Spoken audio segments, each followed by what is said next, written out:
Welcome to YouTube's favorite comic book channel, Cartoonist Kayfabe. My name is Ed Piskor. I'm Jim Rugg. Today we're going to be looking at Wizard Magazine number 56. Came in two flavors of cover, as you can see here. Man, the newsstand cover with Wolverine and the Dark Claw cover by Gary Frank. Looks like it's enhanced pencil, man. Like the way those lines look.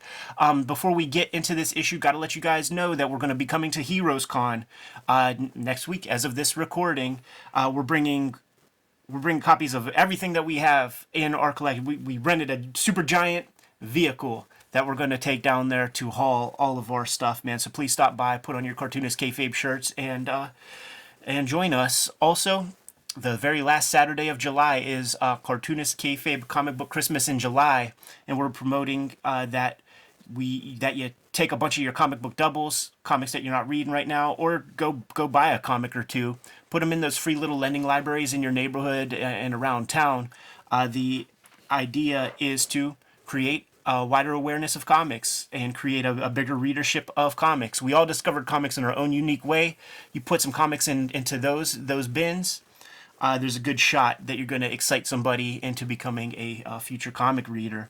And without further ado, Jimmy, let's take a look at Wizard Magazine number 56. This is definitely one of the sweet spots of my Wizard reading, man. This was the cover that I had when I was a kid. Still buying the stuff off the newsstand. It's kind of cool to see Bart Sears here on the cover, issue 56. I'm not sure his first issue, but pretty early on, single-digit issues, he shows up as a cover artist. I remember his Venom from, like, I don't know, issue 6, 7, 8, somewhere in there.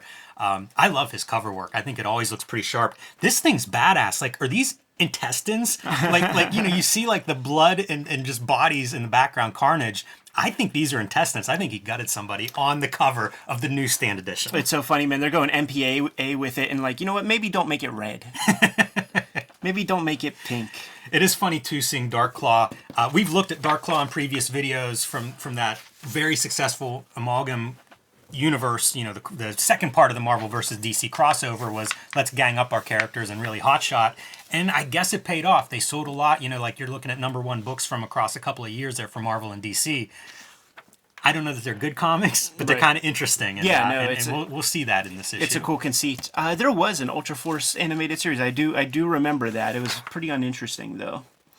Gareb Shameless talking about, finally, man, like, this ain't exactly the manga issue, but we're getting a lot of manga content in here, stuff that we've been building to for a while, including Scott McCloud doing like a 4 or 5 page feature, Understanding Manga, which is a fantastic addition to this volume. You mentioned hotshotting. I feel like the Wizard guys are hotshotting this magazine. The fact that we have 2 pretty decent issues in a row, and for those at home who aren't up on pro wrestling lingo, what hotshotting would be is a guy owns a little territory that's kind of down in the dumps. He's looking to divest himself of that territory, so he's going to bring in Hulk Hogan, and he's going to bring in The Rock, and he's going to bring in Stone Cold Steve Austin, put in a lot of investment to get these guys to come, because that's going to boost the ticket sales, and he's going to take those ticket sale numbers to potential buyers, show them that, try to trick them into thinking that that is the gate of a typical show, and then getting a big reward running off somewhere. So it makes me wonder if Gareb is looking for partnership or to sell this thing off, or if there's something going on, because there is a little sweet spot of good content in here before it completely falls off. And that could be the influence of some future partner or something. I just don't know. I think there's a lot of good material in the 90s comic scene that maybe it's the second tier in terms of sales. So at the time, that wasn't what was blamed or celebrated. But you look back on it and it's like there's a lot of interesting stuff. Weirdly, Wizard does, it's almost like the broken clock that's right twice. There's some good stuff for sure. I love this ad for Manga Entertainment, because this is my generation. This is my sweet spot. Promoting Ninja Scroll as one of the pieces. Appleseed had that. New Dominion Tank Police, which is Masamune Shirow. Patlabor 1 and 2. I had my hands on. Wings of Hanamis. We talked about that last issue. That's the Gynax dudes. Black Magic M66. That's another Masamune Shirow joint that is probably the most watchable. Devilman, of course, Go Nagai, and then look what's coming. I had no idea that Violence Jack was translated. That's a Go Nagai one that was kind of like a precursor to Fist of the North Star. Has like a lot of that vibe in it. Gunbuster, which is another Gynax joint. The Guyver, which I believe received a American movie with Mark Hamill, I believe, was in that piece, man. The letter art is pretty interesting. This guy, Travis J. Williams, I feel like he could totally work in Wildstorm Studios or something. Are you looking at something interesting on the letters page there, Jimmy? No, I'm not. Okay. It's not a great letters column, this issue. Nothing stood out to me in the letters. Had no idea that Toy Story was that That's early. neat to see that. And these issues are sneakily getting not that early anymore. Like 96, it's further along than I realized. Like in my mind, some of this stuff is early 90s, and it's like, no, we're in the second half of the decade now. April 1996, to be honest. Cartoonist Kayfabe is brought to you by the books that we make, but there's also a Patreon. King Kayfabers on that Patreon get all of the videos before anybody else, completely mitigates that kayfabe effect, and they have access to our weekly stream where we create each of the episodes, completely removing the kayfabe effect from existence for them. The videos are brought to you by the books that we make. You're looking at a good sample of our bibliography, but we have some additions to this, man. We never stop working. Jimmy's going to have Street Angel Princess of Poverty coming to you this summer. It is a companion piece to Street Angel Deadliest Girl Alive. It's different material. It's from Jim's pre-Image days, and you have both volumes. You're going to have all of the Street Angel content that Jimmy has created to date. I'm going to have forthcoming the Hip Hop Family Tree Omnibus is coming to you. I just got the cover proofs. Look at that. Look at that gleam. Look at that gleam. 504 pages. Look at the size of that spine. That's a lot of comics in that book. Comprises all 4 volumes of Hip Hop Family Tree, 140 pages of new material that has not been seen in any of the other volumes at this point. And I drew a bunch of new stuff for this comic.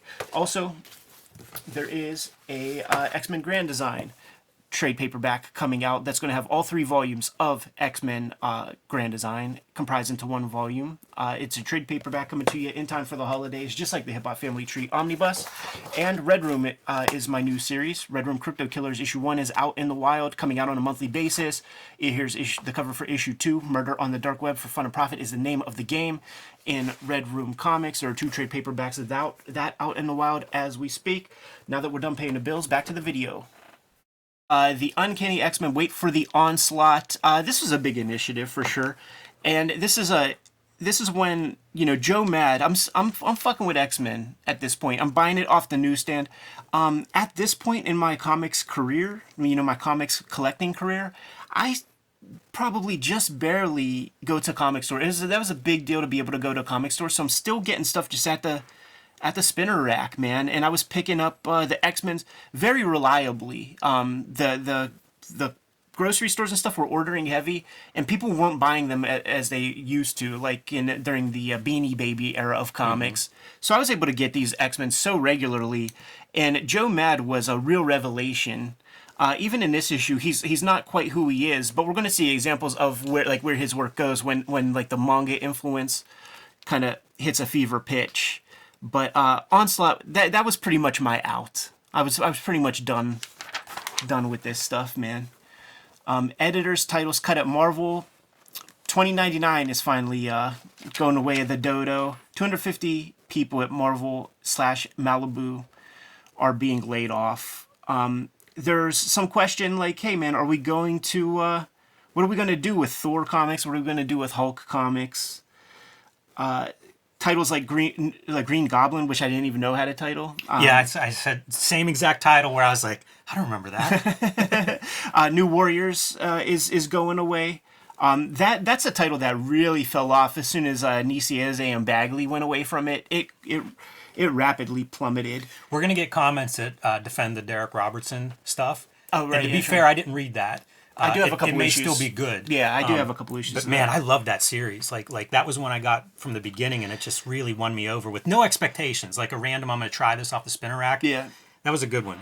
Yeah, it was promoted in the Marvel Universe Series 2 cards, and I'm like, okay, this is an opportunity to jump on a #1. Like in those days, it's so hard to convey this in today's climate, but there was something to the high numbers of comics. It sort of meant it was prestigious to have like a 275 of something. It meant that it stood the test of time, and it had this minimum of quality that was able to keep it going. And you would be suspicious of number ones a little bit. But when the Spider-Mans and the X-Men's and stuff started, we were on board with that. Here's my, that was the boomer Spider-Man at 275. Like we got our own Spider-Man number one. Joey Cavalieri, one of the editors that's let go here, shows up at DC Comics, and he might still be there. Like, he was there for a long, long time. Makes magic. Fantastic editor, man. I think he did, I think he might have been the Bizarre Tales. Bizarro? The Bizarre, yeah, whatever that where they got the cool cartoon. Basically, he brought cool cartoonists. That's exactly right. Had a really good eye for talent and looked much further than just Marvel and DC for talent. It makes so much sense, too, because, like, here we have the Hernandez bros stopping Love and Rockets Volume 1 with issue number 50, and Cavalieri, I believe, will be the editor of, the Gilbert Hernandez, like, band comic. He was the editor of Sweatshop by Peter Bagg. Lots of cool stuff, but not burying the lead. The bros are putting down their pencils, man. When it comes to 11 Rockets, issue 50 is going to be the last one of this volume. This cover was the inspiration to some of the Hip Hop Family Tree piece I did, just showing off. This is the cast of characters, the Rogues Gallery of 11 Rockets. It's not said in this article. It might have been on that Anti-Gravity Room show when it was highlighted that 11 Rockets is going to go away. And the bros were like, if everybody who said they were sad that the comic is going away bought the comic, there would be an issue 51. And there is so much truth to that. One of the great lessons in comics is that you get taken for granted continuing this kind of stuff. There are the hardcore Stan Sakai fans who read all the Usagi Yojimbos. There's going to be a huge... When that comic is done, there's going to be a lot of people crying about that, you know what I mean? But they ain't buying it. Like, the numbers don't lie. You could go online and see how many people are buying these comics. So Gilbert and Jaime, they're going to go take a powder and do their own comics. Girl Crazy is one of the things Gilbert's going to be working on. One of the noteworthy pieces of that, beyond the Gilbert work of it, is Coop Covers, who never really does comics. I think there's a Dave Stevens cover on one of those issues. And we could look at that. I have that series, and I remember it was one of my early Hernandez series. So that's pretty cool. Jaime's not sure what he's going to do. I think he does Penny Century. Yeah. Might be if not the next book, it's one that comes shortly after this. Yeah. I remember that one being pretty exciting. Yes, and I was scooping that one up from the start. I think I started on Love and Rockets with issue 33. It was the white cover with the girls running from left to right with the cops behind. Classic cover. That was the first issue. Like I grabbed issue 1 and I grabbed the latest one off the rack. That was the latest one on the rack, and just like kept up from 33. So it was pretty sad to see it go. But one of the things that we're going to see in this issue, Artie from Howard Stern, he used to talk about a mush. I know, the mush is the guy who bets on a sports team and the sports team always loses. That's the mush. Like I was a mush, man. When I found a comic that I liked and I got it put on my pull list. That's good. I used to joke about that. I didn't know the term, but that's what I was too. It's kiss of death if I like your comic too much. Yes. Gaiman, you see him transitioning successfully into writing prose. Not his first book, but signs $1 million book deal. I think that's kind of interesting that Wizard's on that tip. Totally. And it is for the Gaiman transition, we're nearing issue 75, which is going to be the last issue of Sandman, if it hasn't already come out.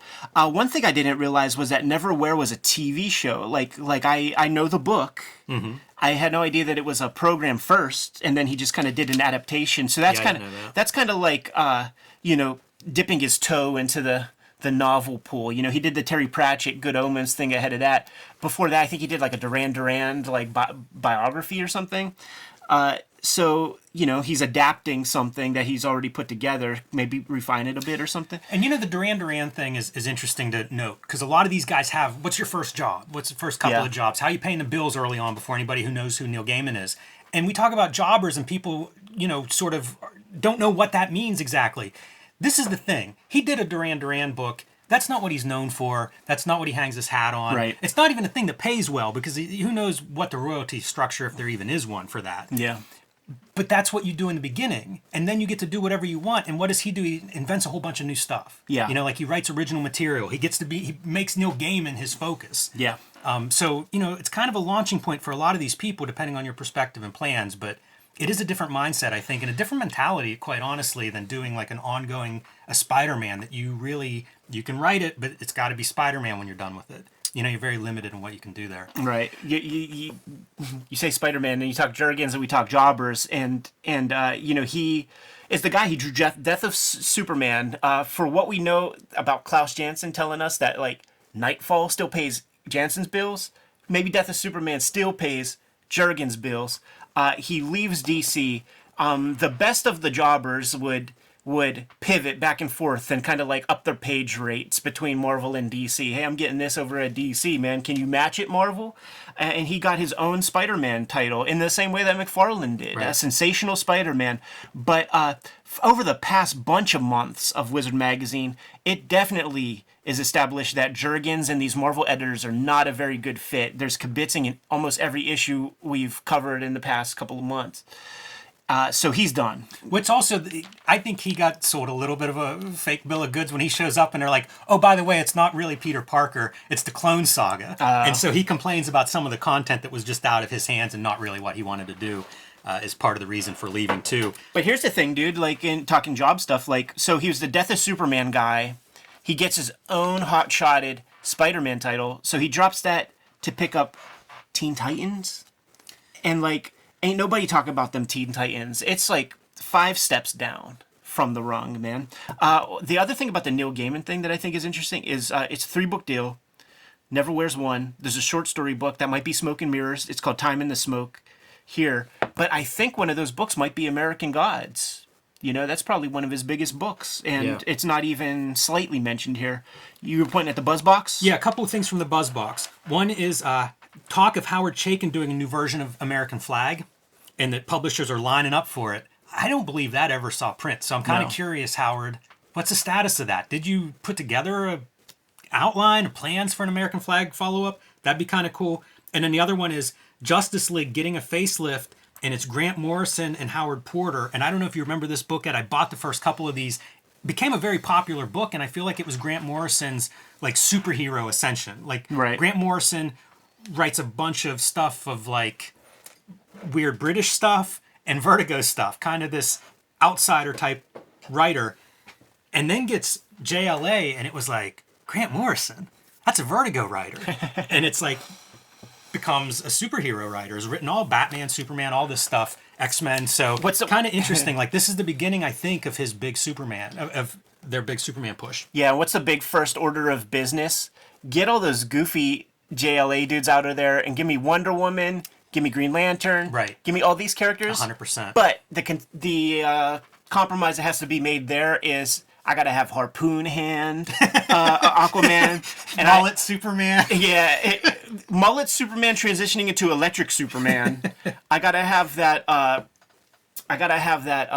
Mankind version of Green Lantern. You know, like with the Brutus Beefcake facelift fucking mask.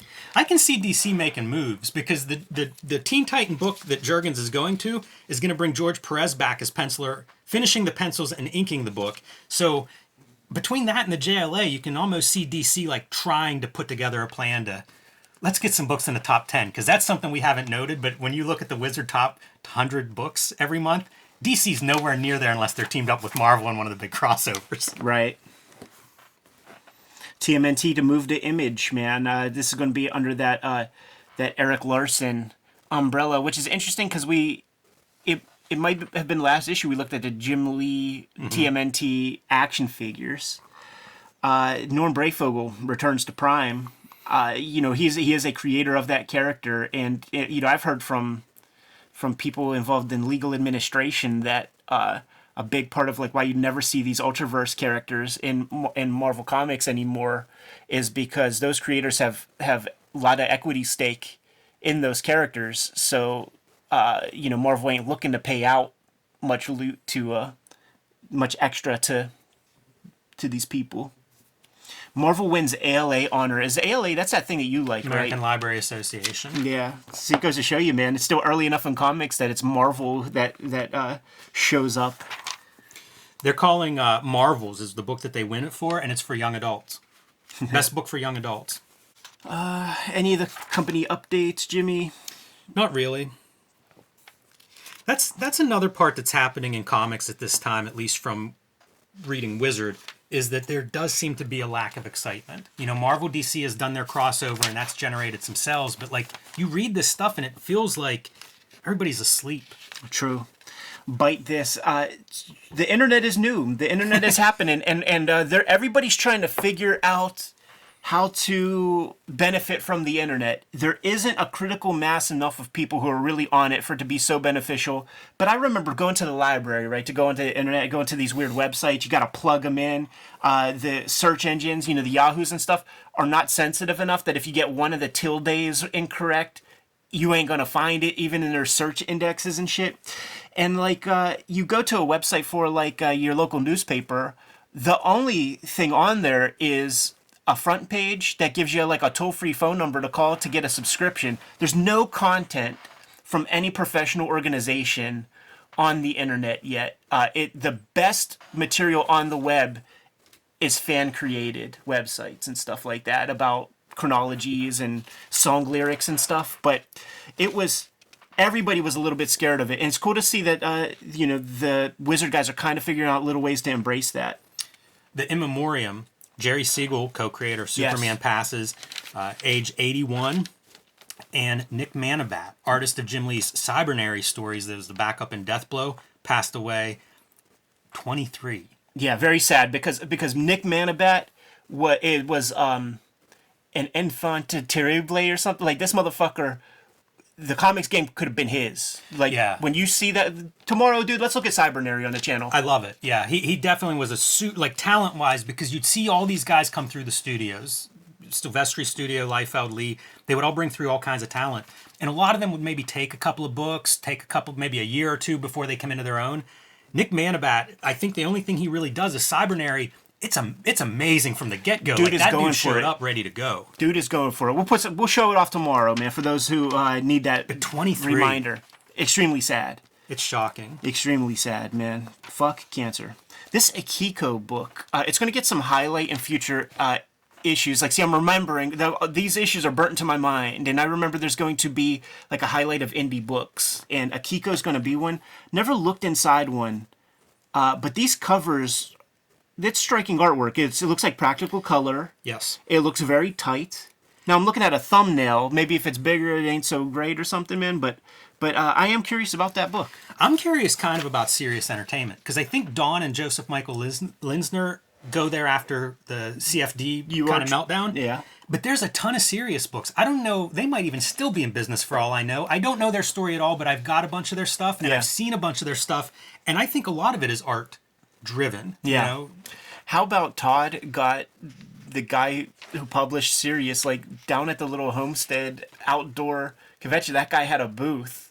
And I was going through books. I'm like, wow, man, you're distributing all Sirius stuff? Like this is like super niche. Like, thank you so much for doing this. He's like, oh, I'm the publisher. Just came in from like Jersey or something to go to a Homestead to a Todd convention.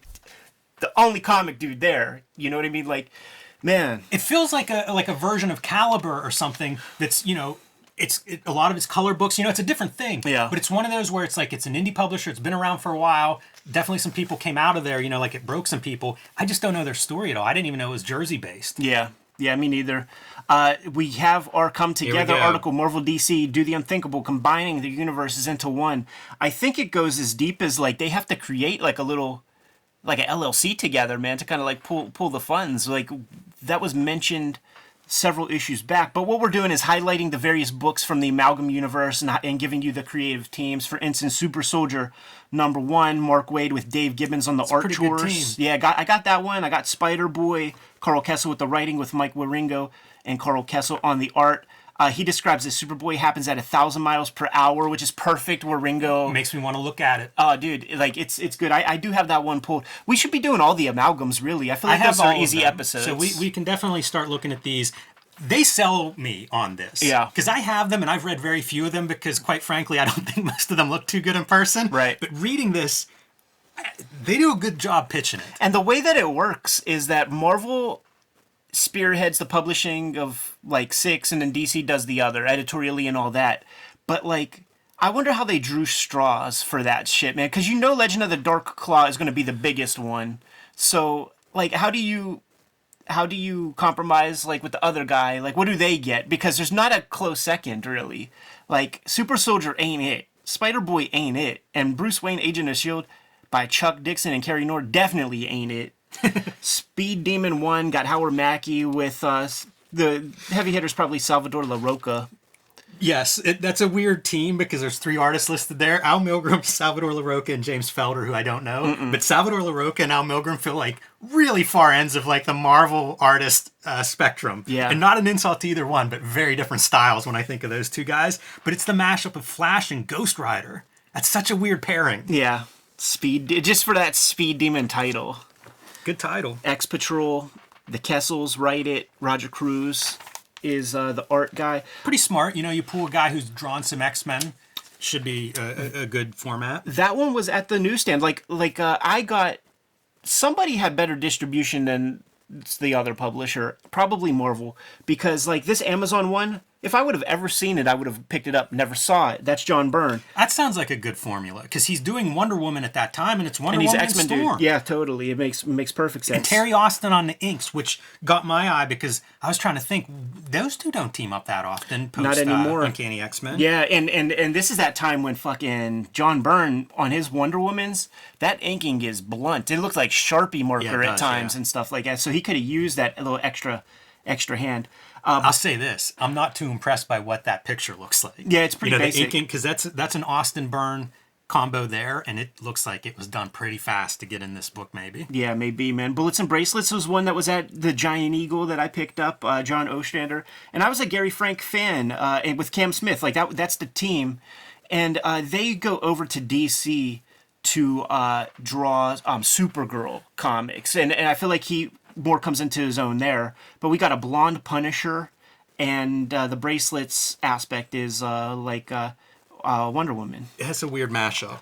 Magneto and the Magnetic Men, you know, that's another one that was at the grocery. I picked that one up. You know, I would have absolutely picked up some of these other ones, but they just were not around.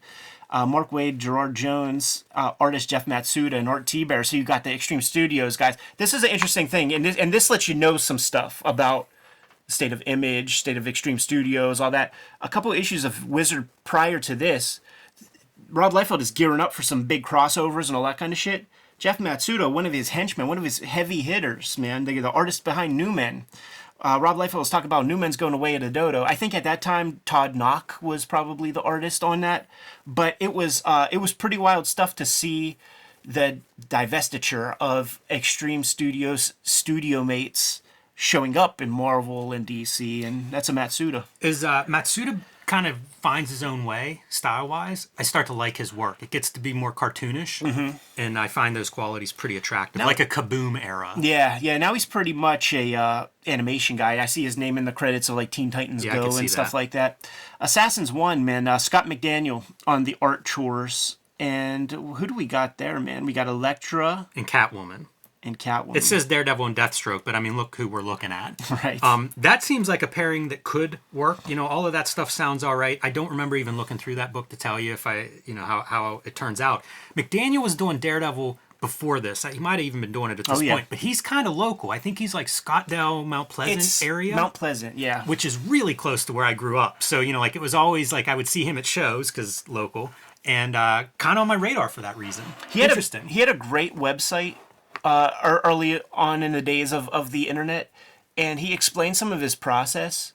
And I remember, like, in order to be an effective job, dude, with a monthly schedule and to keep up your work, his thing was you got to get 3 assets done per day. That could be 3 pages of roughs.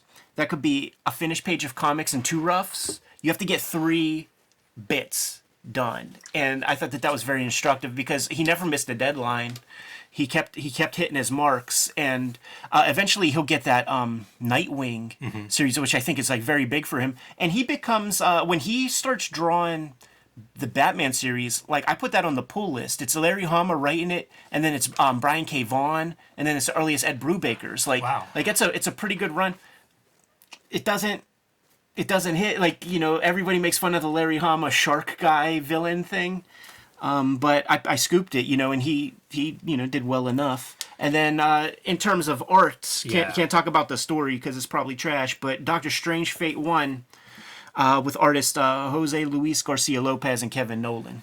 Talk about a match made in heaven. Absolutely. These guys are amazing together, and would team up and do a Batman Confidential years later when I was on the DC comp list. I remember keeping those issues, but two really great artists there together. JLX, we got Mark Waid and Gerard Jones with Howard Porter, John Dell.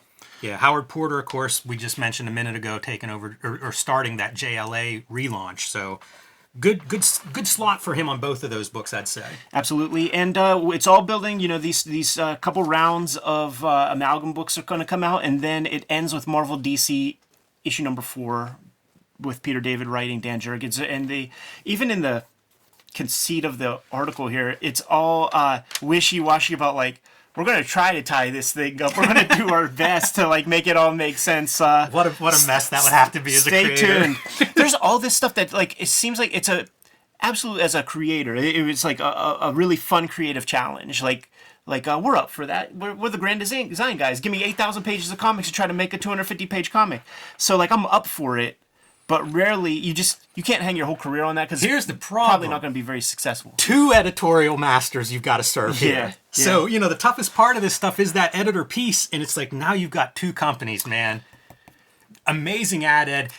Obviously this is on our list. We'll be covering this at some point, but that's a pretty hardcore ad. I think in the next issue that we cover, I think there is a sketchbook that shows his character designs and stuff for Kingdom Come. We're talking, Alex Ross, Kingdom Come. Like these promo pieces that are showing up. The last issue, there was like that eagle with like a speed trail that he painted in there, going after something.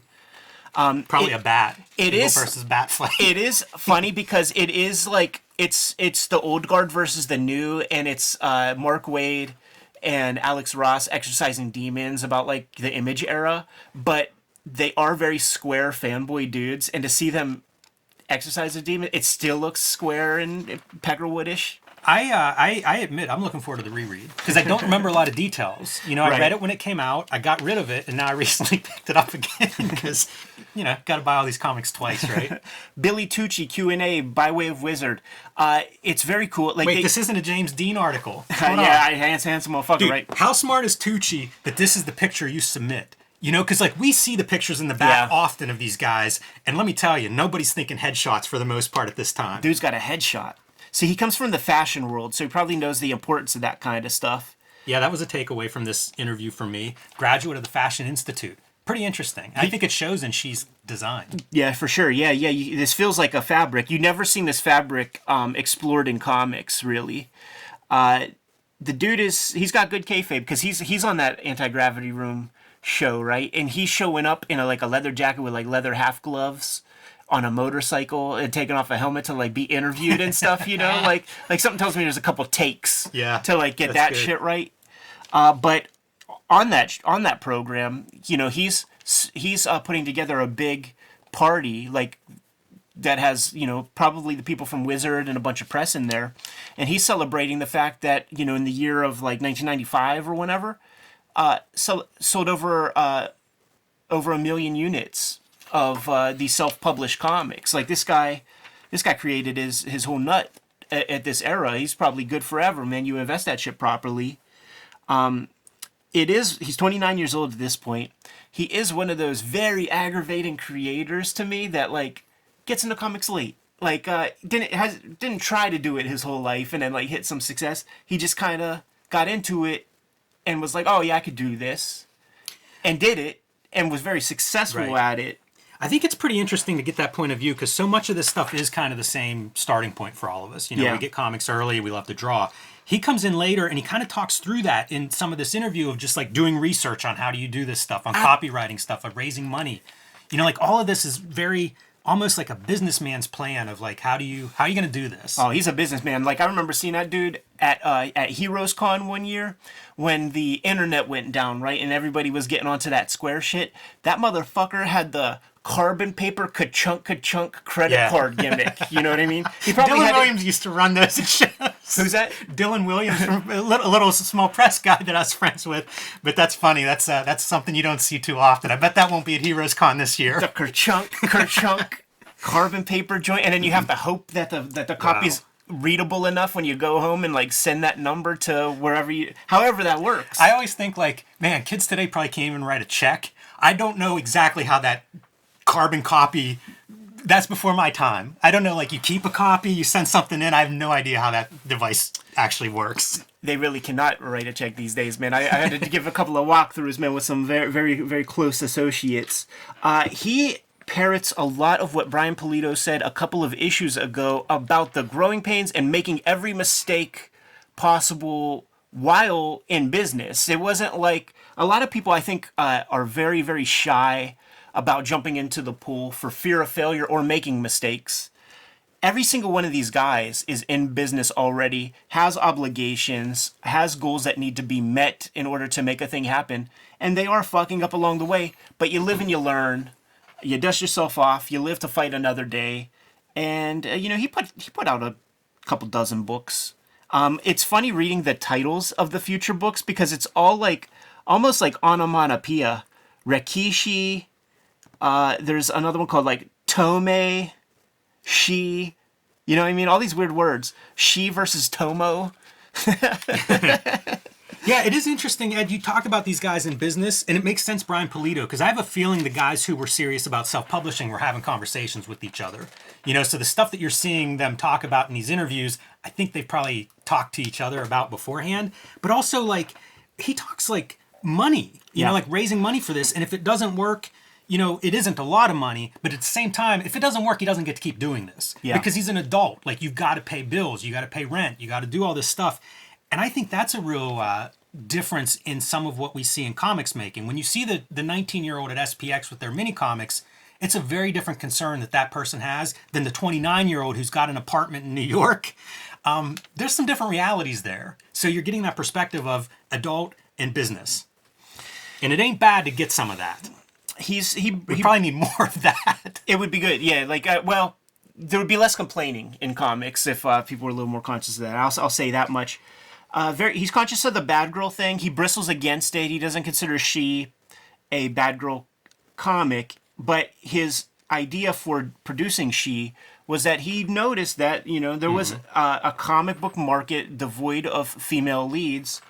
There's Wonder Woman, and Catwoman was really the hit because like Wonder Woman wasn't doing anything. There's a reason why they had to like woo John Byrne to take that shit over. Yeah, they needed some Byrne victims. But Catwoman was getting some fire, and nature abhors the vacuum. This is a niche that Billy Tucci recognized, that was not being served, but was starting to get a little heat. So make that shit happen. Do your own. Here's a quote for you. Talking about the comics industry. Quality books are going to be the ones that last. That's why I'm not too sure about the comics industry. Ouch. He throws a few of those out there. That's so funny. He also says that, she's out selling Superman and Batman books, and that's ridiculous. Right. That's wrong. I might be a little bit happy about it, but you have to look at the greater picture. Superman's been around 60 years. My book shouldn't be out selling Superman books. That's a heck of a statement right there. Totally. And it does speak to, like, where things are and where they still are in a lot of ways. Dude, like the feedback I got on Red Room 1 when it shows up on Comic Cron and stuff, and dudes are like hitting me up like, dude, you're beating like a good chunk of Marvel DC books that are freshly established, all this kind of thing, and long established. It's just the comic market is crazy. Oh, you and I were talking before we put the camera on about how like it's not necessarily as a big resurgence, just like a new normal gets created in mainstream comics at a certain point. I like seeing a Peter Cooper ad. Yeah, it's pretty cool. Vertigo Verite is like a subcategory of, it's an imprint upon an imprint of Vertigo. Like I've never seen that. I don't know what that is. I don't know it either. I like the label font, but more about the book, Wordless. It's a 3-issue series. I have it somewhere. Like, it may be worth pulling out and digging up. You can see, like, he does stencil art and stuff. It's wild. It's cool that Vertigo exists so that they can publish a book like this, because where else does this fit in comics? Certainly at this time. Peter Cooper's a bad motherfucker, man. Yeah. This is a disappointment because I remember there being, this is a fit to print, it's called 10 Tips to Help Fledgling Letter Writers Get Their Letters Published. We're not going to cover this at all, but... Oh, man, I had like 20 minutes on this. There's going to be a piece from the jobber writers of the day giving you their spiels, and that's going to be a good article. How about this Texiera? This is on my list. I want you to have it? No, I don't. I want it. I love this page. This is the reason. Like, Totally. This is cool. I love text. This page is wild looking to me, and I looked this up to see if it really came out, and it did. It's out there. Great. So this is on my heroes wish list, is to find this book. So Kayfabe somebody wants to bring that to my table. Kayfabe, Spider-Man Legacy of Evil 3, two sets, please. P.O. Box 3071, Munhall, PA 15120. We're getting full-on painted text. Like, we got little glimmers of it with the Sabretooth covers. He, to me, very important to me is he's the album artist for Public Enemy's Muse Sick in Our Mess Age cover, which is just fucking incredible. But these are very hopeful pieces. I love seeing folds, man, and that is a bulky ass like what is that? The lats, man? Yeah, dude. Those are some lats. He's a swimmer. That's Michael Phelps dressed up right there. Man, I was buddies with this swimmer that went on from high school. Went on to be a Navy SEAL, like pretty badass dude. But we'd do those presidential fitness tests every year. He would do this move where he'd swing his arms and he would slap his triceps and his lats like clapping. It was nuts. Like, that's what I see in that Spider-Man gimmick right there. But Texeira doing daylight painting is interesting because I associate him with like just dumping ink on a page. Like, really cool with the dark, shadowy characters. So to see a daylight painted scene, Spider-Man looks a little bit weird, which he should. I dig that page. Yeah. I want to see more of it. Totally. Sonic Youth, this is something we're not going to cover very much either, man. Teenage heroes have evolved from plot elements to major fan favorites. There's no holding them back. I would give more time to this if we got into like the Steve Bissette book. Here's the reason I would mention this. Matt Brady's the author. I think he's who founded Newsarama, and if so, he also co-founded New Dimension Comics with Todd. Oh, that's interesting. Local comic book chain. So kind of interesting to see his name show up there.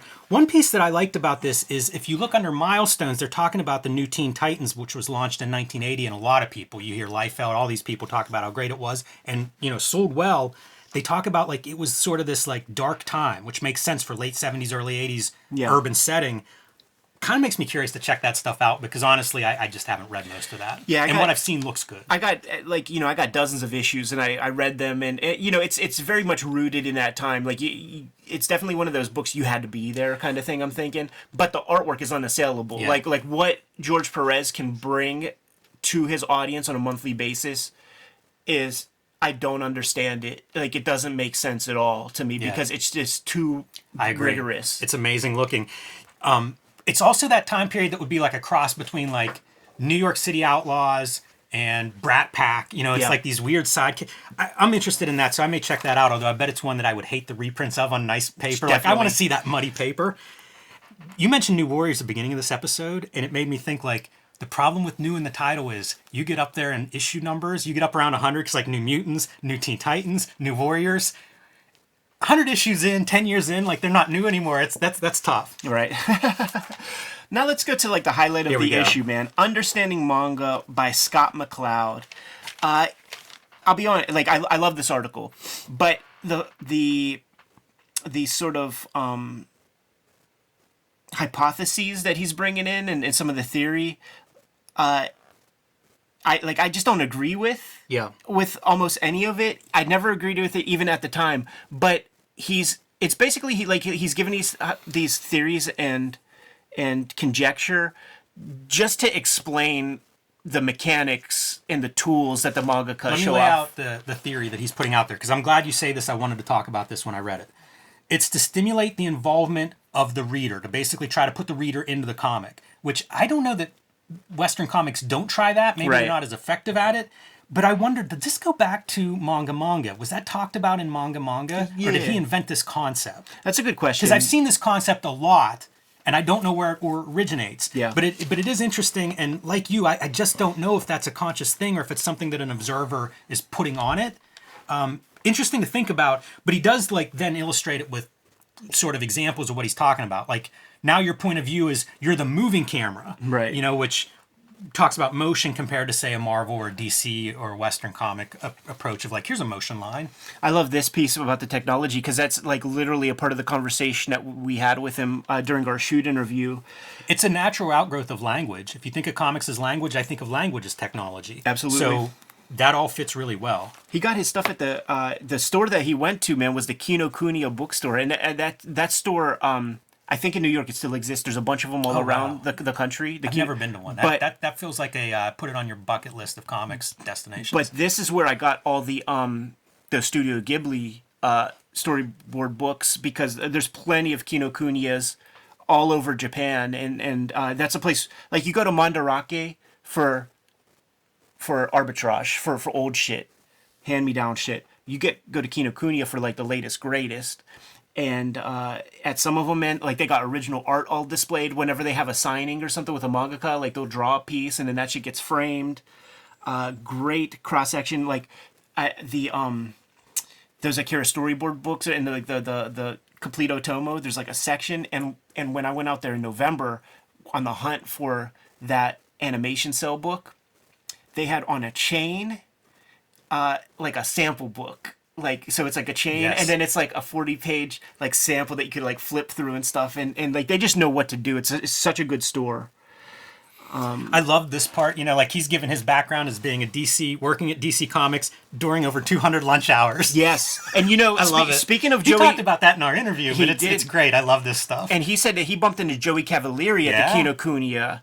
The editor that we just spoke of, both of them had their heads down, like, and this is the part that, like, you know, me and Brian Moss, we were out there with friends, man, with our people, civilians, and they would sometimes come to a Mandara, like when we're at Nakano Broadway and shit, like at the graphic novels section, and they're like, "How do you even know what to pick, man? Because it's all you just see the spines, and it's like you just grab, go in, grab. Like there's a reason why me and him have to go there by ourselves 3 or 4 times in a 2-week trip. And be there all day. Right. Like, you got to dig. Here's an observation. Early 3D modeling, rendering on here. Like, I did some of that in the early 2000s, which would have been, you know, half a decade later. But you can still see the tails where he's building the bookshelves in the rooms and stuff. I kind of love seeing it. It's of a time, and it's also early digital coloring is still kind of new. He's going one step further with the 3D rendering. Yeah, it's very bleeding edge, and he goes in that direction. There's no more Scott McCloud artwork. He went full digital kind of before almost everybody. And with this it's character, so quaint to see it now. You know, like where it was in '96. I probably would have hated this thing so hard at the time. And now I look back and it's like, yeah, that's this nice historical moment. I love seeing like the different choices here, man, because you got Barefoot Gen, you got some Kitaro, you know, Shigeru Mizuki, Ashita Nojo. Super cool. This is a pretty fun panel. You know, throwing a page of contemporary American comics in there to talk about while he's standing next to it. That's a great panel. Yeah, totally, man. And he's illustrating how, like, the manga influence has crept in to American comics. Now let's take a look at this piece, man, and see, like, who do we got here, man? We got Astro Boy. That's definitely Lupin the Third, Monkey Punch. I'm not quite sure who the third is, man. Oh, yeah, okay, right. Otomo, Lone Wolf and Cub. Joint, man, Goseki Kojima. I bet you this one is Leiji Matsumoto, the Star Blazers dude. And then probably Ramna. And then the last one I think might be Shigeru Mizuki. Yeah, I don't recognize the last one. It's cool because it shows like the cartoony shit, and then it gets to like Gekiga, like a little bit older kind of material, man. To establish that there's like a broad, you know, landscape of Japanese comics that we don't know about. When he breaks down this piece, that was important to me because I already had 2 Shonen Jump volumes that had like the backgrounds that were super detailed and the cartoony characters. So him to kind of give a little bit of insight into that. Once again, it's another one of those like, it's an art theory that like I don't think is why they do that. But I don't know why they do that. What they do in manga. It's a good question as to why they do it. I don't know, but it's also touched upon a little bit in understanding comics. So it is not the first time he's been thinking about this stuff. Totally. talks about the long format of manga. This piece right here like stuck with me so much because I was a Kamui fan. That was probably some of the first manga that I sought out. He talks about the length of manga, and this is like the baffling stuff that still is baffling. I go out there and meet mangaka, and there is no answer other than just like we have a lot of people helping us. There's a lot of secret people working on this. But when he's talking about like this little samurai story by Sanpei Shirado, volume 1 here is about 388 pages. This is volume 1 of about 40 volumes. It's probably Kamui Den. Mind-bending in 1996. Totally. And when you go to like Mandarake or something, there is a whole wall devoted to just Golgo 13. And then you go to the Sanpei Shirado section, and you could get, the set of Kamui and Bunko or something like that. But he's got a whole wall. So like beyond the 40 volumes of that, he's got Ninja something or other. That's like another 20 volume joint. He's got a bunch of one-shot collections. The other guy, Shigeru Mizuki, who, like, we didn't even get anything from him until the 2000s in the States. He's got a whole wall. And, like, they did this, like, perfect collection thing where they publish his works by years. We took a look at one of those pieces, man, which was what he did, like, a licensed Plastic Man comic and bootleg Superman comics in, like, the 50s.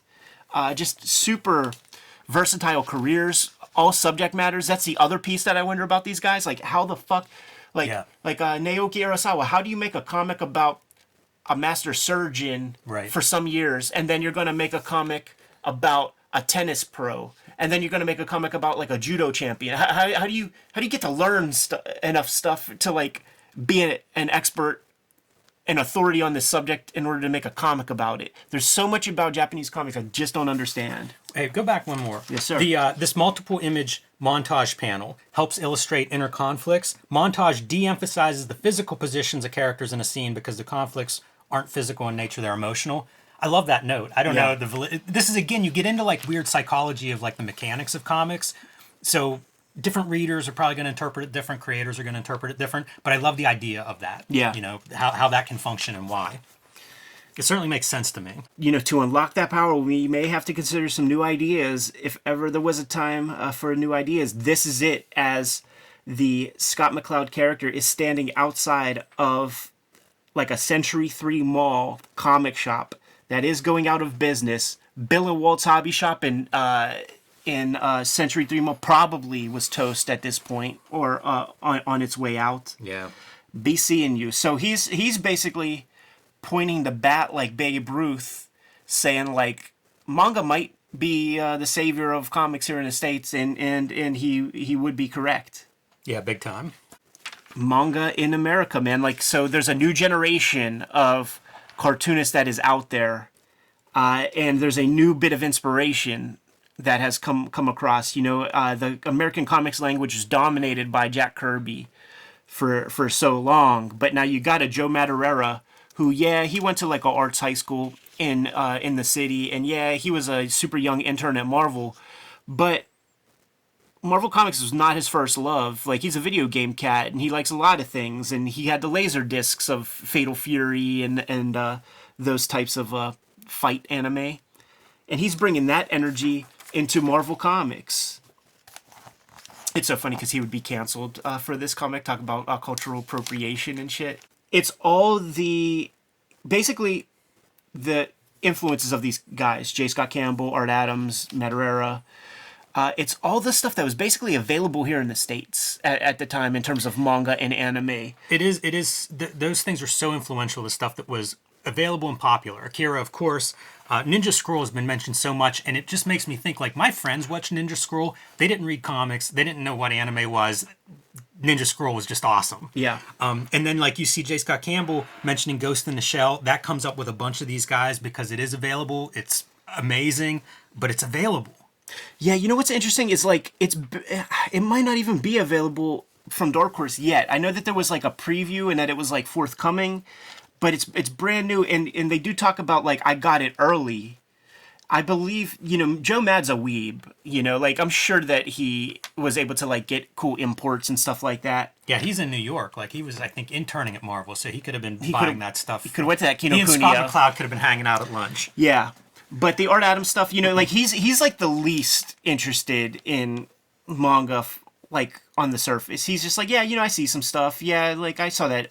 He did the covers for those Appleseed Eclipse comics that came out in the 80s. Said he was buying Akira before Epic started publishing it. Yeah, that's dope. That's super dope, man.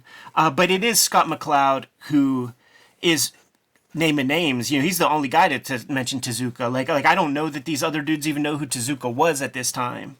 And it's fun to like get that education. You know, you see a name that's important. You know that you got to go down that rabbit hole. That's one of the things that was great about understanding comics was to get some names to associate with more creators that you got to sort of dig into. He also mentions Manga.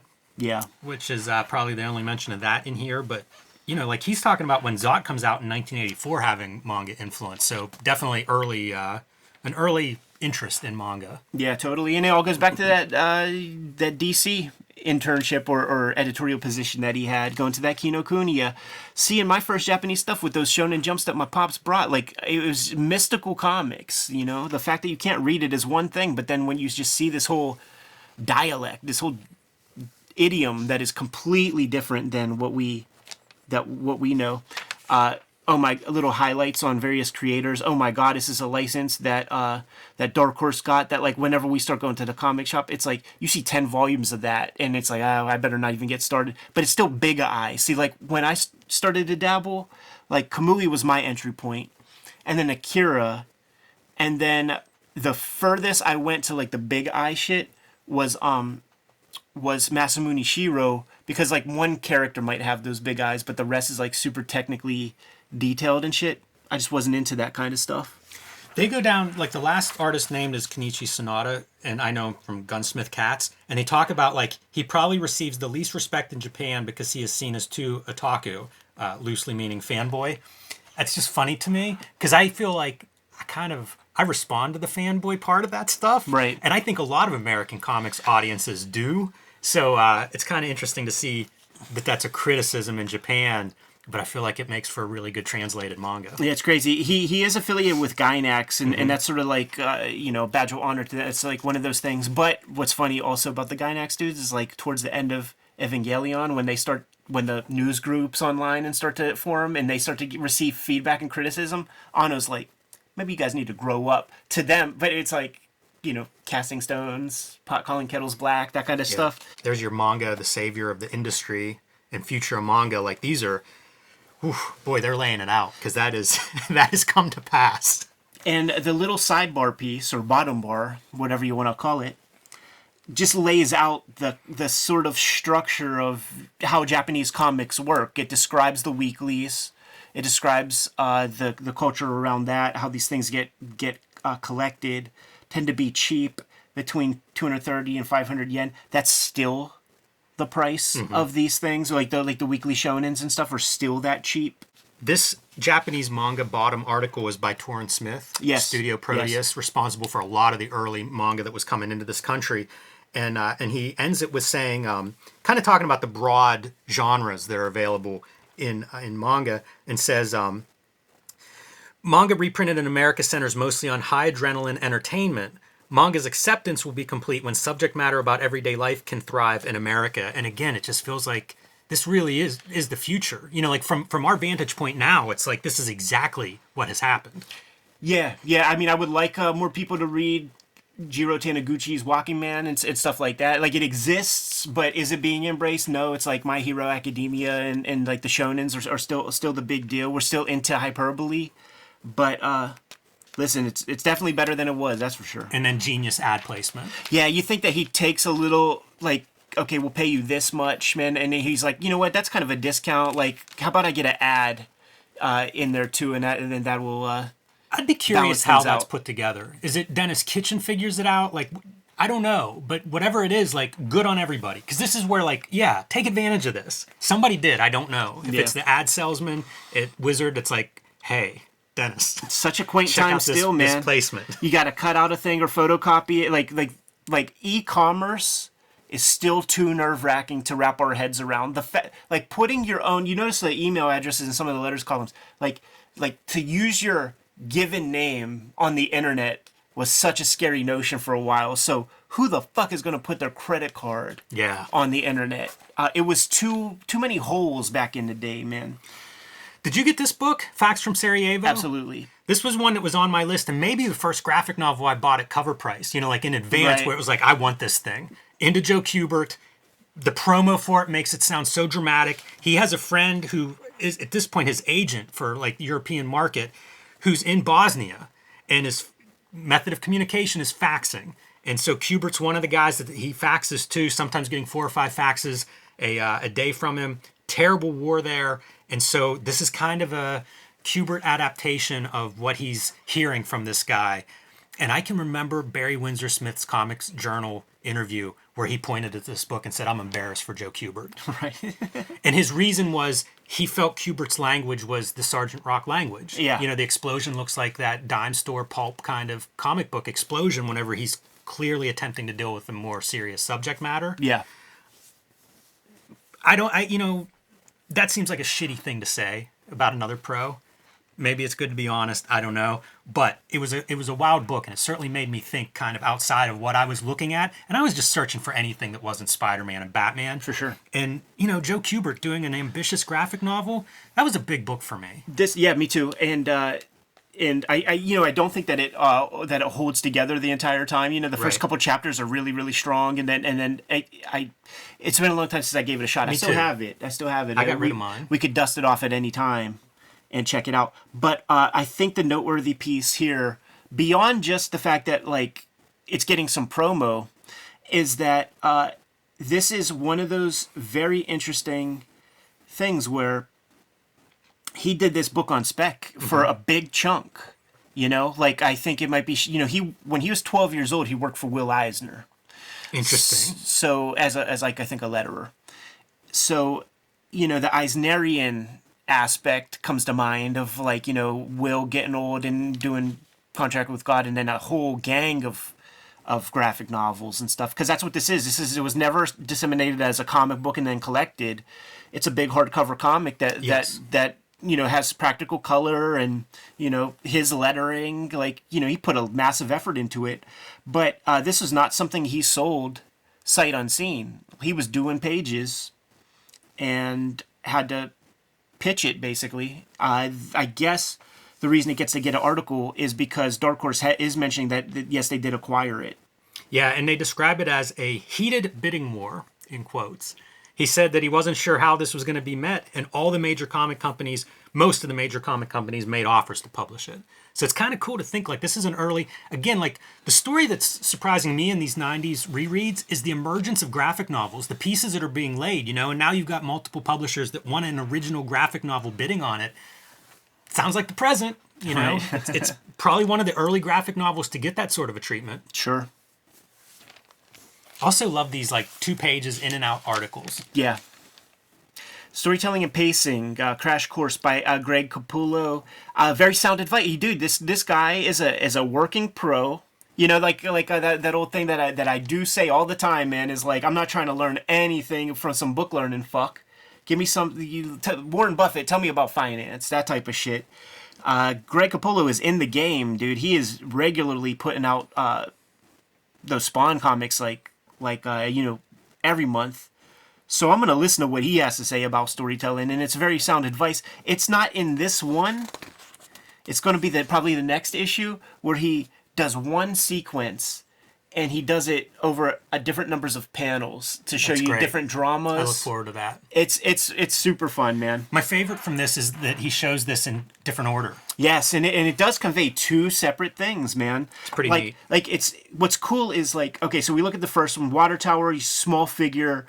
The middle panel stays the same, and then we zoom in on the eye, so it becomes about him as subject.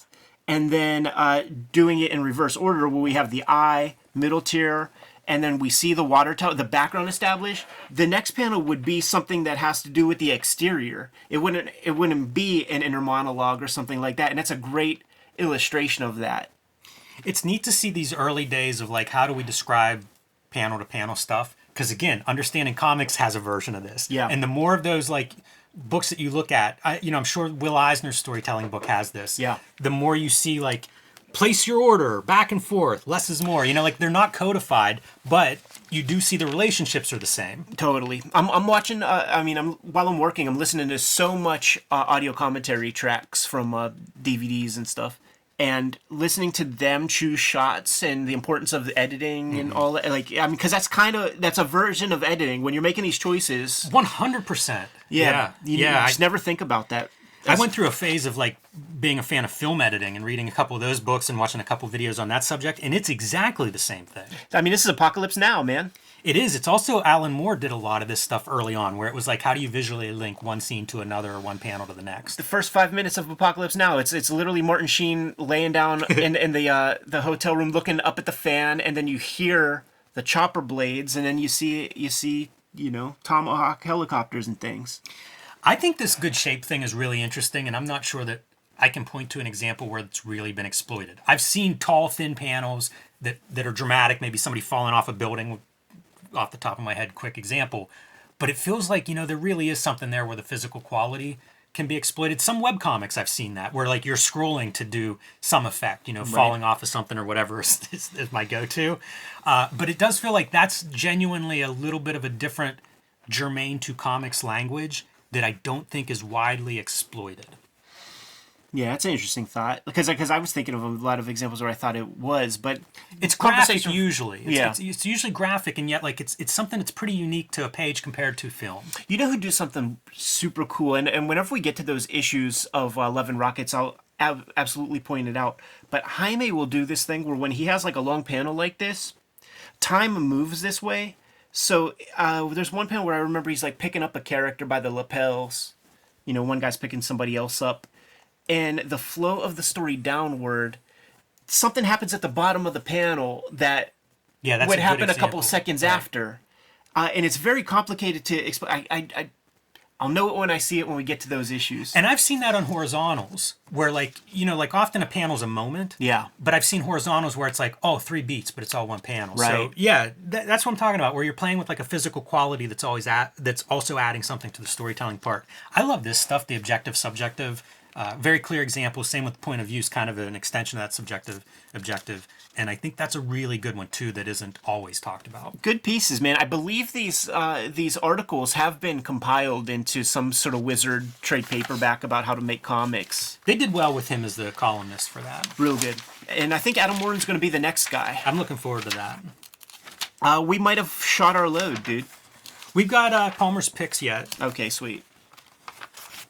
And that's kind of a quick run through for me. This is Jay Stevens, yes. A really good cartoonist and a guy who I come too late. I wasn't picking this stuff up in the 90s, and I can't imagine what this would have been like in the 90s when it was brand new, because the contrast of the Image guys, for example. It would be probably older heads, because the people who were primed by UPA cartoons and Spumco, the adults who are watching Ren and Stimpy would be a Jay Stevens comic book reader, I would bet you. Yeah, and I would see links eventually, late 90s connections to, say, a Mike Allred, where, you like this, check out this kind of thing, where, you are getting those cartoon influences and the bubblegum colors and all of that great stuff. My first Jay Stevens is Big Yes. Big THB. Once again, me being the mush, I get THB put onto my pull list. You ruined it, Ed. You're the guy.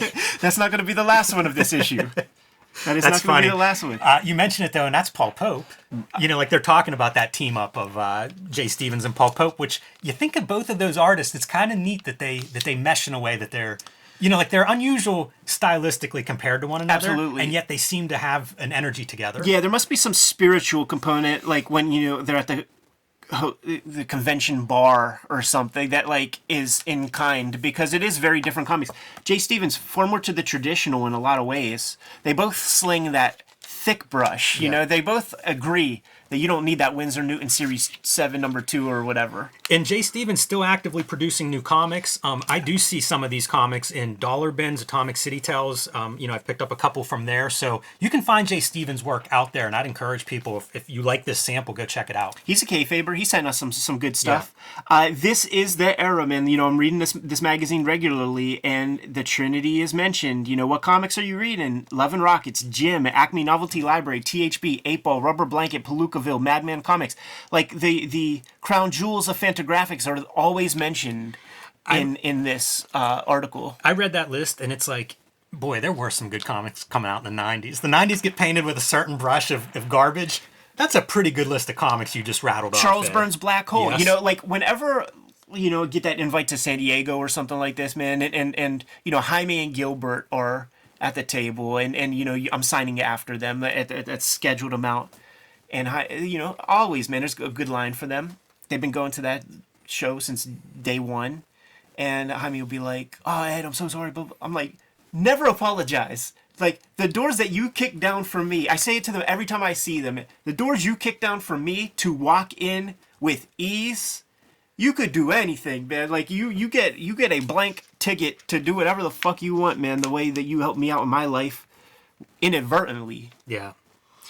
The recommended reading from Tom Palmer Jr., man, Patty Cake and Ghost Ship, a Xeric winner. I don't know Ghost Ship. Ghost Ship is John Lewis, who you probably know from True Swamp, is Yeah. the book I always associate with him. Yes. Carl Gustav Horn is the guy who is writing the Manga Scene article at this point, getting some highlights on more Masamune Shirow. You know, like when Dark Horse gets that connection, probably by way of Torrance Smith, with Masamune Shirow, they're like, fuck it, let's do the bibliography, man. They did Orion, which is like Masamune Shirow does Lovecraft with ninjas or whatever. They did Tank Police. I always, in my mind, I call it New Dominion Tank Police because that's what the cartoon was. They do, of course, Ghost in the Shell.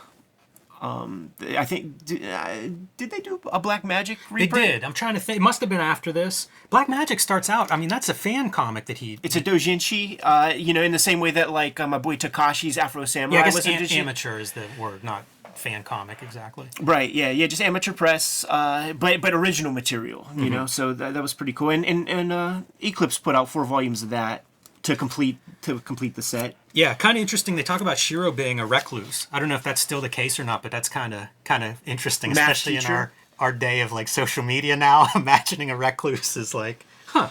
I think I'm there. Could you get away with that? I think I'm there, dude. Like, the people I talk to, like, just because I'm here on this channel talking, like, don't think that that's my natural state. Like, this is a 1 day a week thing, man. Fair enough. Blade of the Immortal is starting up. Yes. Also mentioned here. And that went on to be, I think, a book that influenced a lot of people in our generation. I knew so many people that was like a pull book for them. They kept that one going, man. 100+ issues. That Takashi Miike dude, however you say his name, directed the flick. Yeah. Which was pretty fucking badass. There's all this stuff, man, that is mentioned that becomes like the staple of Dark Horse manga. They mentioned Oh My Goddess, Gunsmith Cats. Which is on the fence whether they're going to get a second issue of that or second series of that or not. Which they definitely do. That is another Gainax liaison. Did you mention Lone Wolf and Cub is starting up? That's mentioned in here that Dark Horse is going to start printing those now. That's fascinating because that does not happen for a long time. Oh, really? Yeah. Like, is it really mentioned in there? Yeah, it's right down here. It'll be, the first time since First Comics printed it in 87. Man, because I mean, I have them right there. Like, I could see what the date is, but number 1 is at the bottom of the stack, you know? But is that the way they started though? And we're looking at the the smaller... bunkos, yeah, the small bunko versions. Yeah, like it was not like the first comics. Okay. As far as I know, like I'm pretty sure those are the only things that showed up. And then they did omnibuses later that were bigger, but I think those are the OGs, man. And I don't think it happens for years after this. Like, I feel like it's in tandem with Akira when they get the Akira license, and that's in 2000. Put something in the comments, people. Yeah, I have like a vague memory that they did them as a bigger book, like those omnibus sizes, but like maybe a third of them in terms of how much is reprinted. But I could be wrong. I don't have those on my shelf. And you don't see them anywhere. But like, I remember whenever they went to books. that original size, and it was like strange. Yeah, like that is the bunko size, which happens for Hit Comics. And let me just pull it Yeah, up. I was gonna say, let me grab one of these. Yeah, so this is not the original size. Like the original size for the tankobons would be 6x9, like like a typical manga that you see, like a shonen manga. These bunkos, which I think was genius because it was an opportunity to get them all Right. from Dark Horse at a cheap price point. It was $10. They came out monthly. That wasn't too big of a stretch at that point. But Hit Comics will be in this smaller format. And it's cool that they retain the first comics covers to the issues. So, you get Miller's... Oh, this is Volume 1. Let's take a look. See, August 2000 for this thing, man. August 2000, and it looks like it's a 7th printing already. Yeah. Okay, so maybe 1995. Maybe they did do something. I feel like they did, but I can't remember exactly what it would have been, and it must have been volume, like trade paperback size volumes, I would guess. But Yeah, maybe of the same size as the Oh My Goddesses and stuff. yeah, maybe. Barefoot Gen. You know what surprised me on that is it's published by New Society Publishers. I don't know them, but out of Philadelphia. Very weird. Like it's gone through several publishers, and then it sort of lands. I'm just reaching into the camera. I'm very sorry. A lot of visual aids this episode. But it lands at hand, right? It lands at Last Gasp. It was a thing. Yeah, that surprises me too. It was a thing called Edu Comics to begin. That was San the very Francisco early based. one. Yeah, and I think Frederick Schott was connected to the educational comics, and they were comic books. A couple issues they published. I would love to do that. Do you have this volume? What is that? Volume 1? Volume 1. I have a different volume, a different version of it. Yeah. Probably a different publisher. Yeah, this would be a good, because like the sort of climax happens here, but it's a 10-volume story. It becomes an autobiography of his comic career, but dealing with the turmoil of basically living through Hiroshima. And the way that he says that he survived, he was just behind like a plank of wood when the fucking blast goes off. Yeah, it seems so random. But it also is like, isn't there fallout? Like don't they tell us about fallout? And he got to live a nice ripe old age. His mom survived a long time, but part of the book was like, there's all these constant reminders of like going through that trauma. And when his mom passed away, they cremate their dead out there. And when they cremated her bones and stuff were so brittle that there was nothing. He had nothing to like remember her by, to like Wow. to like covet her, like, and just totally evaporated in the furnace. And that was like the final thing where he's just like, this goddamn bomb has followed me everywhere I go, and now I can't even have my mother's remains because of that incident. It's harrowing stuff. It's an amazing choice as like early manga coming into this country. Yes. It's kind of a genius choice. Absolutely. An important book. And Ron Turner, he's an old hippie. He's a San Francisco cat, Maybe the first hit from Shonen Jump magazine, by the way. One of the King Kayfabers, Jabba, posted Last Gasp just released a new edition of I Saw It, which is the name of that first comic. Yeah, the one shot. But yeah, this is probably the first Shonen Jump hit comic. That's in shocking. the 70s. Isn't that shocking when you think of Shonen Jump? Right. Yeah, because it's a real story, like it's very serious. Right. If you were to track like the hits that come out of Shonen Jump, this seems like which one of these is not like the others? It is prototypical for sure. Very quickly, this American Invasion was Dark Horse pushing some of their comics into Japan. I would love to see like a Japanese manga phone book style of like American comics that they were trying to push out. Yeah.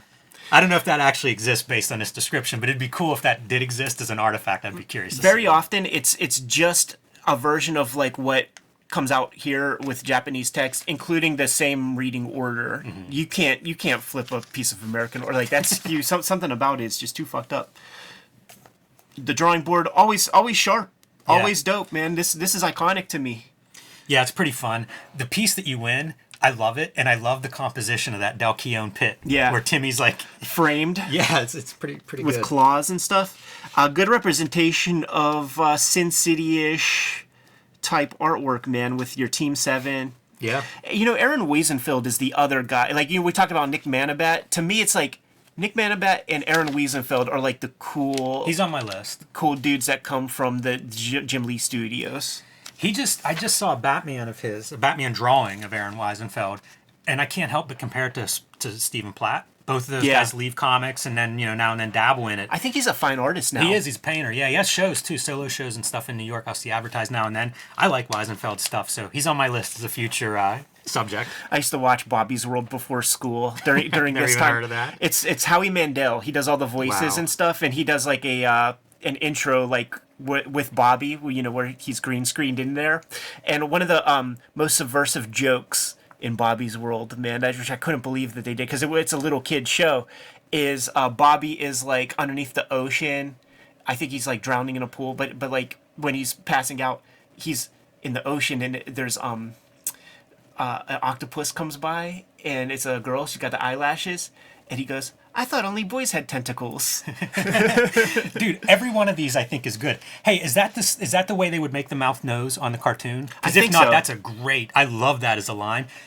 Milestone should have hired this dude to do covers. Totally. That is a badass cover. I realize that's a swipe, but that's a badass looking cover. And if you look at it, see, the problem is that these get shrunk down into thumbnail view. It tightens it up, but like it looks all color pencil. Yes. Yeah. All right, this might be it. Yeah, I think that's probably. We got the John. Oh, okay. Now we got a couple more things. Oh man. yeah, you're right. I've got some stuff. Pittsburgh Comic-Con. Nice. This is the one with Stan Lee, which I think might be Pittsburgh Comic-Con 2. I forget the orders. I think Pittsburgh Comic-Con 1 is McFarlane, and then Pittsburgh Comic-Con 2 is Stan Lee, I'm thinking. And this is it for like, this is the time, dude. Like where I actually get to go to a real comic convention. I remember reading in the pages of Wizard about these comic conventions, knowing that I would never be able to convince my folks to ever take me anywhere, definitely not to San Diego. And now we have one in our own backyard. At a certain point, probably a year or two later, like some of the friends that I have, you know, they turn 21 and they can get a hotel room. So we would this ain't far from the house. Right. But we would just drive up there, stay there the whole weekend, watch all the movies and stuff. I'm jealous of that story. There was so much stuff going on afterward. Toward the end of the 90s, when Pittsburgh Comic-Con gets the Harvey Awards, that's when like all your favorite people start to come to town. The bros come to town, Fantagraphics. That's where we see the $60 Eddie Campbell From Hell pages at the top shelf booth. Guar. There were some good shows there. I would probably have driven to this. Like, this is probably a show where we cross paths with no idea of it. Because I'm in college, I'm a freshman then, and had just gotten a car like a month before I got my first car. So this is probably where I was taking it out for a test run. I probably at this very show, if I didn't buy the run of Moon Knight for $10, I bought the run of New Mutants minus the Rob Liefeld issues for like $20, man. Because it was like the first one, I got one of those, and then the second, because like they were just, this is the bubble has burst. So the deals were insane. Yeah, a lot of great quarter. I used to buy Kirby 70s stuff for quarters, and they'd be in boxes under the table. Totally. From Todd, I got coverless Neil Adams X-Men's for $0.25. Yeah. Just because they didn't have the cover. This is another one of those, I look at these ads and I think back, and it's like, man, if I could go back there with $500, I'd be retired now. What I would also do is get every indie book at those tables and stuff, and you know, like it was interesting shit. It would be like the Rabid Monkey, or like the Furies, or Harpy by Dave something or other. But then I would take my portfolio to Steve Lieber. I would take it to everybody, but Steve Lieber would sit me down and would show me what a tangent is. The first time I ever heard of a tangent was from Steve Lieber. And then so like after like probably the first one, I would draw pages all year and then bring the best of those to the Comic-Con and put like a piece of 11 by 17 tracing paper. Like I would put tracing paper over top and then cut it and then bring it to Steve Lieber so that he could mark my shit up. And he would spend so much time with me, and I sucked. There was no glimmer that this kid is going to be a cartoonist, but he would take a half hour and go through the stuff with me, and it was just extremely meaningful. Yeah. Good times at that show. Double Impact, the world's worst bad girl comics. I see so many of those in dollar bins. I wonder if that guy's somewhere here on the East Coast at those surface. Yeah. But it never makes like the Wizard top 10 list. But it does make me think, do a big fan demand, and we'll do like a bad girl, just the crap bad girl books that we can pull out. Hey, this Marvel Heroes #1, this is a new book. This isn't like the value back issue that Wizard used to have, that column. This is a new book in '96. Neil Adams, John Buscema, Gene Colan, Steve Ditko, John Romita Sr. as your pencils. Terry Austin, Kevin Nolan, Mark Texeira on your inks. Do you know this book? Not at all. I don't know that it came out. I don't know. Boy, that's a heck of a team, man. I don't know if they're hot shot in certain stuff, man, where it's like it's a bunch of reprints and then you get like a story because it says Stanley's script. Yeah. Nisi has a plot. Like, okay, maybe that is. I'm curious about it. That's a lot of talent in that credits page. They're showing an old Right. Avengers 50 drawing. You know. How about that Jeff Darrow drawing? That's what I was gonna say. That's the piece that I remembered when we got back here. Beautiful, really beautiful. Amazing, man. Let me get the glare off the camera there, man. He did a cover for all these like a mountain joints. Really good fit, Jeff Darrow with concrete. I'd completely forgotten about those. What a rogues gallery, man, for Aquaman there. Look at that shit. Yeah. Catwoman having her costume ripped off, of course. Yeah, I swear to God, man, Jim Ballant draws the same pose at every cover. All of his covers, it's the same proportion. Like it's the same kind of angle or whatever of Catwoman. Like if you copied and pasted the heads at their exact size of all of his Catwoman, I bet they're all within millimeters of one another. Right. You may be right. He ran that thing too. Like I think he did like 75 issues. Yeah, like, whatever that run was, I think he did maybe all of them. He kept up that pace. That's for sure, man. Death by Chocolate's a book I find in dollar bins, and I mention that because it's a Xeric book. Yeah, David Yurkovic, man. He did a. Man, it was collected by Top Shelf. I remember it was one of my early Top Shelf books, superhero book, but pretty cool. Yeah, Broccoli Agenda? No, it was. If you said it, I would know it, but it's definitely not. Yeah, it was a Broccoli name Agenda. that I would see around that time period. Look at what they did to Wolverine at this point too, man. They turned him into like a goober. Yeah. He's like this like feral character. It's just like, come on, man. Pretty striking Frank Miller cover, like the early days of show a thumbnail and have it read. Absolutely, man. The other instance of being a mush was putting Tyrant on my pull list, and they're talking about what's happening in issue 5. That might make me madder than you getting THB canceled. I know, right? And then talking about like the action spills over to the 6th issue, so we at least know that Bissett planned this stuff, man. I wonder how far down the road he got. Let's go, man. Like the world has changed. Here's the thing, like Tyrant is a book ahead of its time. Way ahead. Super ambitious and a lot of legwork that needed to be done. The distribution changes, I think, really put salt in the game for the man.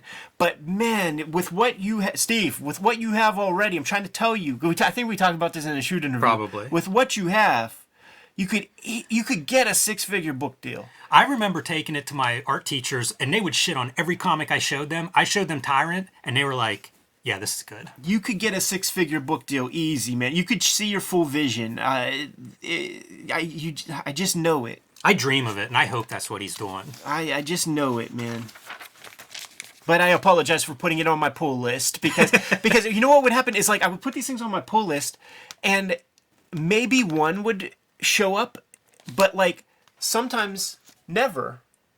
Like sometimes like I got the last issue.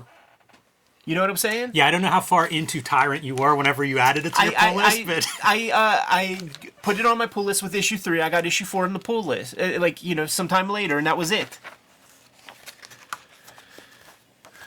All right. These are going to be showing up, which are kind of fun to look at, but like I just don't care about any of it. A lot of work. I think of Fred Hembeck with that kind of stuff. You know, like he would do some certain stuff along those lines. Yeah.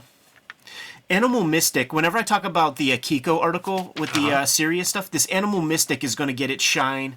And then there's like another series called Dowland, but you know, it's spelled like T-A-O, but it's Dow, T-A-O-L-A-N-D, where it's like first time I saw the term digital painting, and I never saw an interior of Dowland, but like the rigor of the cover art, you know, it makes you think of like humanoids kind of work, like that type of shit, Metabarons. But if the interior is that, like that just would have been revolutionary for the time. Poison Elves was listed in like the books in that list, which is also published by Sirius at this time period. Yeah. Like I say, I'm just curious about the history of that company. Yeah. I got an I Lucifer #2 at the Ides sale just for the Poison Elves component to it. I like that Pat Olive is getting a little shine, dude. He's not far from Pittsburgh, and up to this point, he's been doing solid work. He would show up in those Eternity comics. The Weird Frankenstein 1945 or something like that was like one of these Eternity comics. He would show up. He would do the backups for the Tales of Asgard for the Thor comics that Ron Frenz was producing. You know, those guys are kind of tight. Right. Yeah, I liked his stuff. Yeah, really, really solid artist. Johnny the Homicidal Maniac is starting to go up in value a little piece. Oh yeah, here's I Lucifer. Issue 2 of I Lucifer is up to $35 as per Wizard. And the very final piece is John Byrne is going to be a monthly contributor to an article. Out with McFarlane, in with John Byrne. Yeah, I guess it starts next month. This article, it really is that scar tissue, old school fandom energy of, I got into comics for the right reasons. Right. And I just wonder if you kids today are you remember the comics that got you into the game. That's what he's doing. He's showing off the first Batman comic that he read that kind of got him excited. And it's all about just like jerking off all over that comic, whatever. I like this sentence. The art was by Dick Sprang, the only comic professional whose name is a sentence.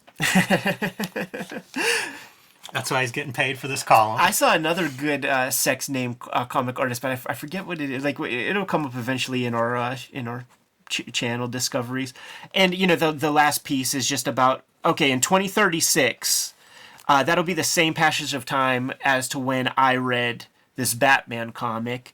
Will you kids have such a fond memory of your chromium die-cut embossed gold foil covers that you read for the first time? Yeah, interesting question. We'll find out. Yeah. Tune back in 2036 and we'll see. Not too see far if we're away. Still here. Not too far away. How about this, dude, for next month, dude? In the same position that we had some of that Billy Tucci stuff, I think there's a multi-page Paul Grist Kane conversation that I'm excited for that. I'm a huge Kane. It's a series that I've actually tracked down over the years to get a full run of, and there aren't that many that I've done that for. Yeah. But I love Paul Grist's Kane comic. I think it's really strong. And you know what? I confess, man, I did not read this Wizard profile by Gary Frank. If you can do a little heavy lifting. I don't have a whole lot to say about this, but I learned that he's from England. I didn't know that before I read this. Yeah, I don't know if it's happening at this point. I guess so. Like if Liam Sharp has been on the Hulk already, man. So I think he might already be on that Supergirl, which I picked up about 10 issues of that. Yeah, he did Hulk for a long time, Gary Frank, and then he follows that with Black Canary / Oracle, Sabretooth Special, Godwill for Malibu, and Bullets and Bracelets, which we saw earlier in this issue. So, yeah, man, goes on to do quite a bit of work. Yes, they're still in the game, I'm quite sure. I think, didn't he do that Doomsday Clock bullshit? That was his deal? That sounds right. Yeah. There it is, dude. Not a bad little historical issue.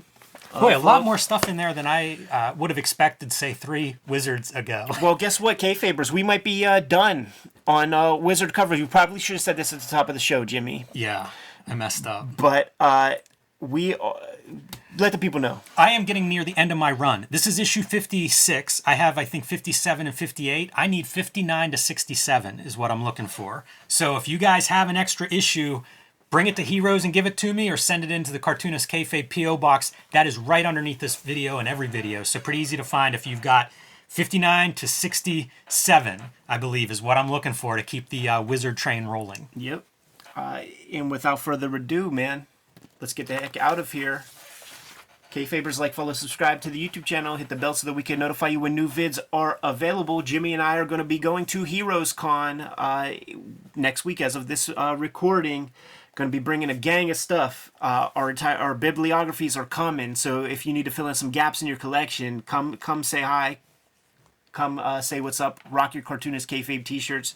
Can't wait to meet you. We're promoting Cartoonist Kayfabe Comic Book Christmas in July also. This is an initiative that Jimmy and I created last year, where we are taking, as creators, we're taking a bunch of our comps and we're taking a bunch of our doubles that we've received in that P.O. box and accidentally bought over the course of the year. We're disseminating them around town to those free little lending libraries all over the city of Pittsburgh. We encourage you to do the same. The idea is that it's an action item where we can help create more comic book readers. Somebody's going to find a comic, revisit a comic for the first time in a long time, potentially see a comic for the first time, and just like you or I, they're going to get that bug and they're going to go seek out future comic content. But the videos are brought to you by the books that we make. You're looking at a bunch of our bibliography here coming soon for the holiday season. Here it is, dude. Hip Hop Family Tree Omnibus, gold foil, 504 page. This is the entire spine, ladies and gentlemen.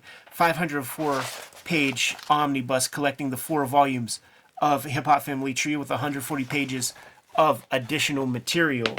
There's going to be an X-Men Grand Design collection trade paperback coming out that'll collect the entire X-Men Grand Design trilogy. That's what they're calling it.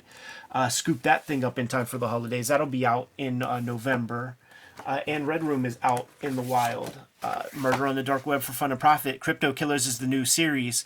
This is a cover for issue number 2. You're definitely going to want to get issue number 3 because that's going to be a hot key, as the kids call it these days. Murder on the Dark Web for Fun and Profit. There are 2 existing Red Room trade paperbacks out there. Jimmy, tell the people what you have. Street Angel Princess of Poverty is my next release coming from Image Comics later this year. It will collect all the comics that are not in Street Angel Deadly Squirrel Alive. Get the 2 books together. They'll look nice on your shelf as a set, and they will collect all of the Street Angel comics that I have done so far. And Deadly Squirrel Alive just came back into print from Image, so if you missed it the first time, you can pick that one up. Hulk Grand Design is out in its oversized Treasury fluorescent green edition. Buy that while supplies last. Plain Jane's first young adult graphic novel. And join me on patreon.com/JimRugg, where you can read my latest comics. There are some other ways that you can support the Cartoonist Kayfabe channel. Jimmy, let the people know.